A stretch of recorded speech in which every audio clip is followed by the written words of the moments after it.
Hello everybody, my name is Boris and welcome to yet another Gwent deck guide. Today we will be taking a look at Northern Realm Witchers, a deck that is pretty good in the current meta, maybe even tier 1, but it doesn't see as much play. So we will go over the core and what is actually versatile and what can be changed, and we will also add a few tips on how to play the deck. So let's jump right into it. Okay, so as the first thing, we're gonna go over the core bronze, silver, and gold cards that absolutely have to be played in the deck and cannot really be changed. So the core bronze is pretty straightforward. We play triple Reaver Scout, triple Reinforced Ballista, triple Artezura Adept with triple Rain. Now, some people play Rain, some people play Freeze, but it has been proven that Rain is a lot better, especially against those pesky Savage Bears,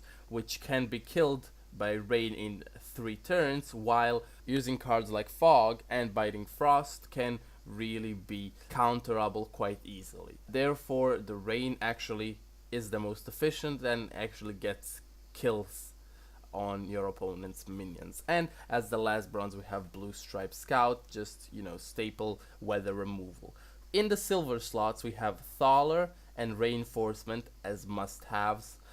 Reinforcement is great, perfect targetable thinning, while Thaler is obviously a +1 when you do not win the coin toss. And we have the 3 Witchers, Lambert, Askel, and Vesemir. They are great because they get buffed by Foltest when you play him as your first play, and also they can get back in the deck if you're using Neneke. Now, Neneke is the kinda changeable slot here because you can play Neneke or you can play Roach. Some people play Roach, some people play Neneke, but this really varies on your playstyle, because if you go for Neneke, you can play the Witchers early on and then just get them back in, and then with something like a Reinforcement or in the mulligan you get back 1. But if you play Roach, you have to really preserve them and use them quite efficiently.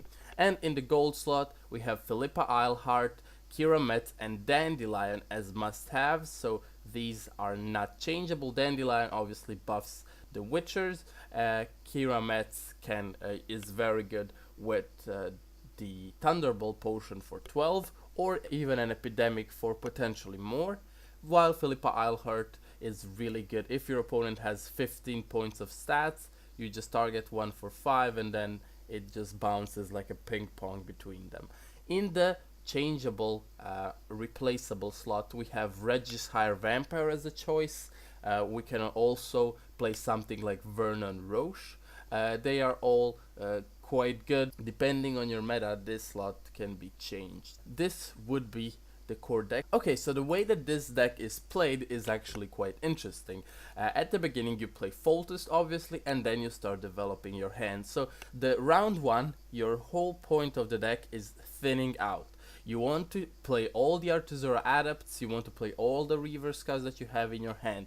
This is the most important part, because you go Artezura Adept into the Rain, you go Reaver Scout, Artezura Adept into the Rain, and you thin your deck by 9 cards. You only need like 2 Artezura Adepts and a Reaver Scout. It's even better to have 2 Reaver Scouts and only 1 Artezura Adept that you're gonna target, and you're gonna thin your deck very much. And then you only need to worry about drawing the extra Witchers. The golds are quite useful, and you want to play them later on, because in the beginning you just want to control your board with the bronzes. Basically the bronzes win you the first round, and then the Witchers and the golds win you the round 3 or round 2 if you decide to go for the win there. That is basically the idea. The deck really has a lot of power. Something like a Reinforced Ballista and the Blue Stripe Scout can kill something like an Axeman, something like a bear. If you play the Reinforced Ballista between 2 of them, that's extra 6 damage. So with the 7 of the Reinforced Ballista, because it gets the +1 buff from Foltest, it's just insane value. This deck is quite good. It can be easily said that it's a tier 1 deck. If you enjoy it, if you want to ask me any changes that you could potentially do, feel free to leave a comment down below. and we'll make sure to answer it. Something like Temerian Infantryman is also a good tech choice if you want to thin your deck even more. Thank you very much for watching. My name is Brothers, and until the next time, bye bye.